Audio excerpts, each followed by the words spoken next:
Siberia has a harsh geography, and geography has a way of imparting some of its characteristics to its inhabitants. It is this severe and pitiless region in the city of Novosibirsk that General Sergei Surovikin hails from, the most recent appointee to head of the Russian military forces in Ukraine.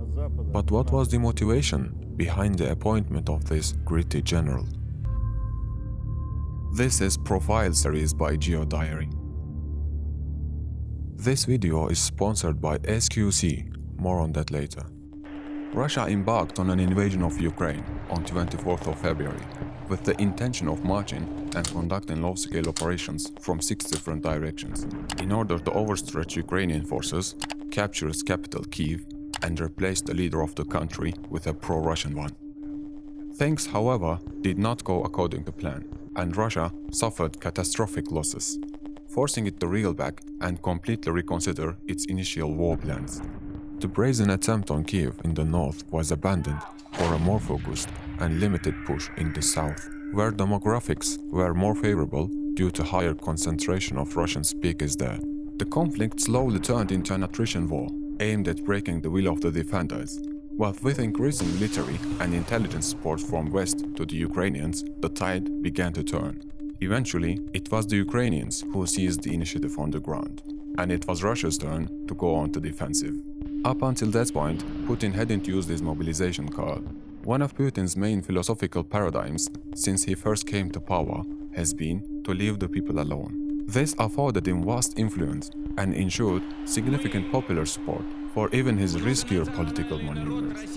It is this unwritten contract with the Russian people that had delayed the decision to mobilize. It took the unexpected defeat in Kharkiv to force Putin to drag the Russian population into the war. But mobilization takes time, and time is not on Putin's side. Not while the West continues its substantial support to Ukraine.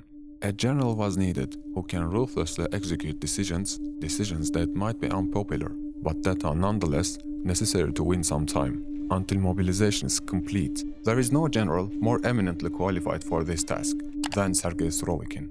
But why him exactly?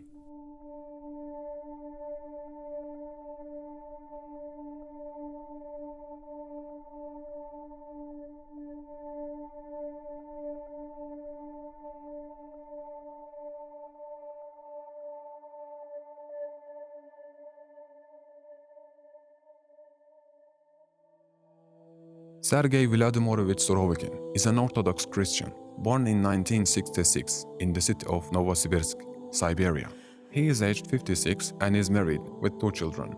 In 1987, Surovikin graduated from the Omsk Higher Military Command School. He was assigned to a Spetsnaz unit and served in the Soviet-Afghan War. He graduated in 1995 from Frunze Military Academy. In 2002, he graduated from the Military Academy of the General Staff. He led a motorized division in Chechnya. In 2010, he became Chief of Staff of the Central Military District. In March 2017, he began to serve as the commander of the Russian forces in Syria. Under the command of Surovikin, a significant turning point in the fight against the Syrian opposition was achieved.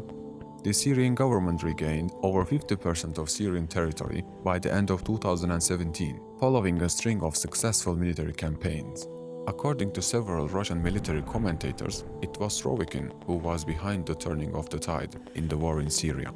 From January to April 2019, Surovikin once again took command of the Russian military forces in Syria.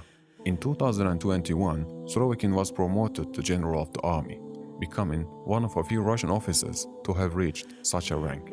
In 2022, he became the commander of the South Army Group in Ukraine.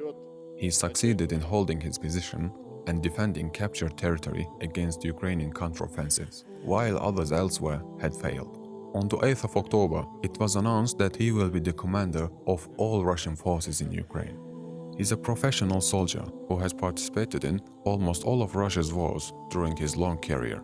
His military experience has varied from counter-guerrilla warfare in Chechnya to conventional war in Syria and supporting missions in Tajikistan. He's known as General Armageddon and is renowned for his ruthlessness among his colleagues in the Russian military. Russia now is in desperate need of some success. Priorities have been set: victory against NATO, no matter the cost. But only time will tell whether this general can pull off the victory that Russia so desperately needs. Will our grandchildren read about Surovikin as a great Russian general? Or will history relegate him to a footnote as the general whose ruthlessness was not quite enough to save the skin of his leader, Putin? Only time will tell. Before you leave the video, we want to tell you a story of a refugee. He was forced to leave his home because of the Russian airstrikes. Please click the video on the screen and check out his story, and consider helping the people like him. الله أكبر يا رب بردا وسلاما يا رب. الله أكبر. الله أكبر يا رب. بلدة خان السبل.